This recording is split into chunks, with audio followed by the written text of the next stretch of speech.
Hello, my name is Levon from Krug Digital, and I am a jewelry expert. I've been trained by the GIA, I've been trained by De Beers as well, and I've even presented seminars and shows on stages and on TV on board cruise ships.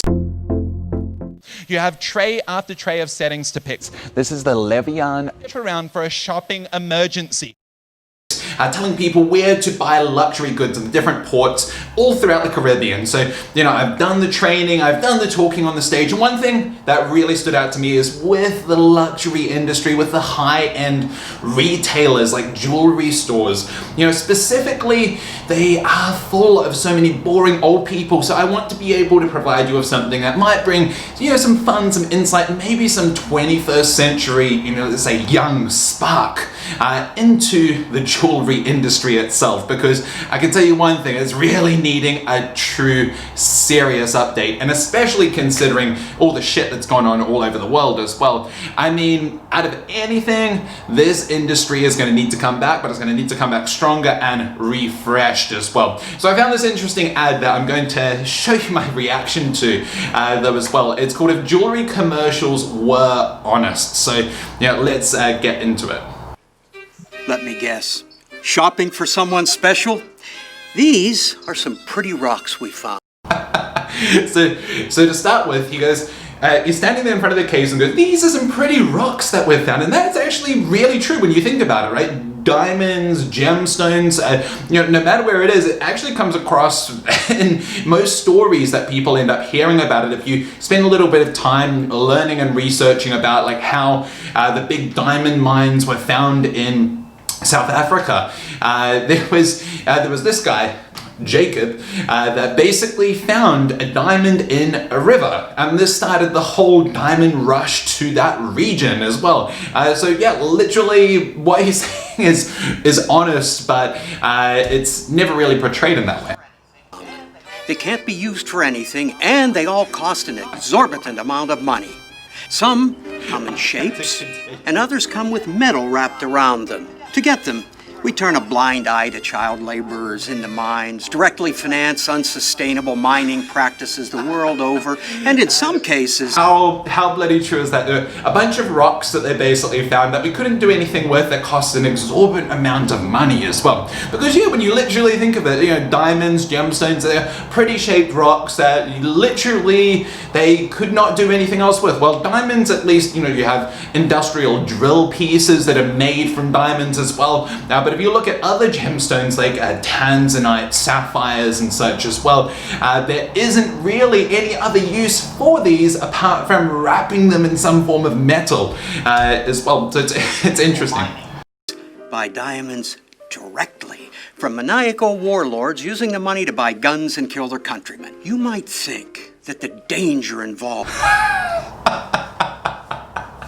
So this part here, when talking about buying diamonds directly to fund warlords that will kill their countrymen, this is definitely not honest. Well, you could go both ways about this as well. So there is a process called the Kimberley Process. The Kimberley Process is something that was created to basically weed out blood diamonds, like you would have seen from the movie The Blood Diamond. Of course, everyone's seen that bloody movie, and it was made, this process, to just basically remove that from being a thing. And all countries around the world have agreed to that, of course, as well. But of course, you always still can have that conflict of interest of, is this happening? Is this not still happening as well?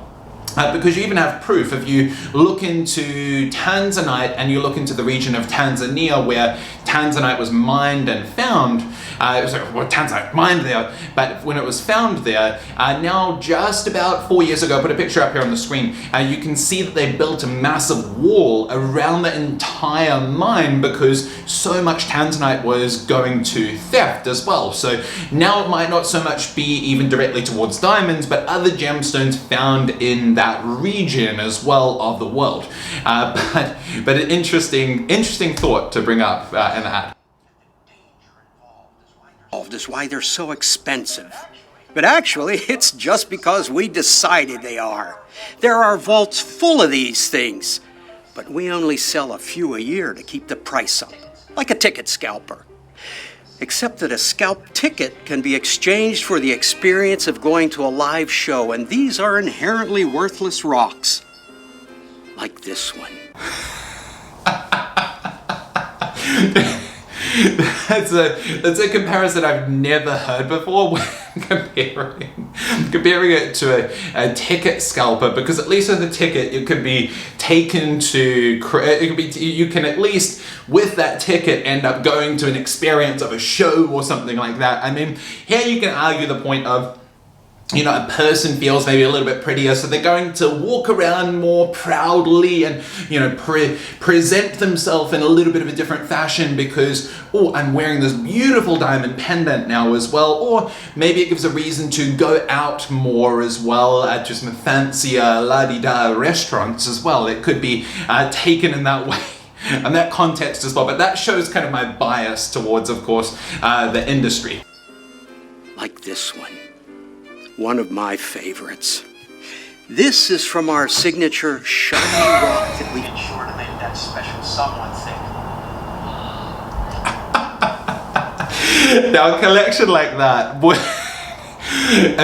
the shiny rock that we found collection is our signature range. It's the range that's all the rave these days as well, because we found this rock. To be bluntly honest, like this could probably stand out from what is out there at the moment, because when you look at all of these different brand names that surround you know, the romanticism of purchasing a piece of jewelry, something like that is really going to separate themselves, who knows, maybe even create a new category. Someone think, wow, you're willing to spend too much money on something that shouldn't cost that much money? That's love. Actually, full disclosure, this is cubic zirconia. It looks basically the same, but it costs almost nothing. So here's another interesting part though as well, because honestly, yeah, cubic zirconia compared to diamonds, this is quite difficult for you to be able to tell the difference. If you were to compare the two of them side by side as well, or if you're there in a nice evening out in an expensive French restaurant somewhere, and you see someone walking with this diamond covered necklace as well, and this beautiful tennis bracelet, and you see the sparkle from the distance, like, it is going to be difficult for you to really be able to tell, is this cubic zirconia or is this diamond? Now, a lot of people will argue the fact that yes, I can tell you exactly what it is from here as well, based on just the brilliance and sparkle alone. Now, that I would be quite cautious of if a person's trying to tell you they can, because let me put two pictures up here on the screen at the moment, and now I'm going to give you a few seconds so you can guess what one is what, just from these pictures alone, and this is showing it closer to you than what you will see if you're comparing someone's diamonds. Now, can you guess what one it is? And now the names are there, so you can now see. Very hard to tell, and that's from a picture as well. We're both more than likely enhanced to make them look even better. So we use it as a show model. I've got a yellow one, and I've got one shaped like a square. I call these ones fancy, so we can charge more. Of course, if you're trying to coat an industrial drill, then real diamonds work better. Otherwise, glass is fine, but please, buy diamonds instead, because they cost so much more. What about that one? Oh, that's not a jewel. That's just a pretty rock. It's worthless. Alan, stop putting rocks in a display case unless you put the rocks in that we arbitrarily decided are worth a lot of money. Sorry. Hard to find good help these days when you sell shiny rocks at the mall to idiots. Oh. Now, that is oh, what an interesting way of well, I don't even know what you would call this. I'm kind of lost for words. Yeah.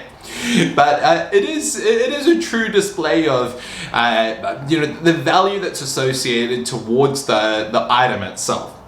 Now, of course, you could compare this as well to many upon many other industries too, not just directly towards jewelry, but you could go down the route of with timepieces as well. You know, you can find a watch that's $500,000 or $1 million, like this Jacob & Co. Astronomia that you see here on the screen as well. And you could say, well, you know, well, I could also buy something that tells me the time for $1 as well, or I could just do that from my phone too. So it's kind of that associated value towards it, even though honestly, you know, all the springs and stuff that's used to put a watch together could also them by themselves end up being a quarter of the cost of what one of these rocks are as well. So it's interesting hearing this comparison, but again, there's my bias. So, come on down to Shiny Rock Mall store and trade your rectangular pieces of paper and assorted metal discs for these rocks we found. We also accept that you hand us a plastic rectangle and we run it through a computer and hand it back to you. Oh, I'm Roger, by the way.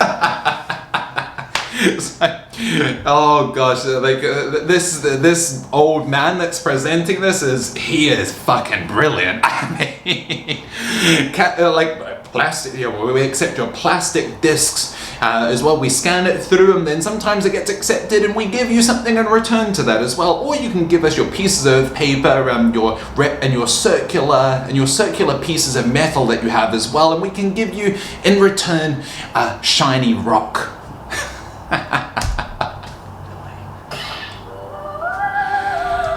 Oh, that was that. So that's my reaction to if jewelry commercials were honest as well. If you do want to see the original ad itself, it's down there in the description of the video also. And if you do want to see more of me reacting to these interesting jewelry and luxury goods commercials as well, then make sure to subscribe to the channel as well. The channel is full of that, and I am highly focused on high-end retail sales training as well. So if you are in the luxury retail industry and you want to be able to sell and make some commissions in that industry, but you really want to be able to bring in some difference to the industry as well, you know, get rid of all the old boringness that's normally surrounding it, then subscribe to this channel. See you in the next video.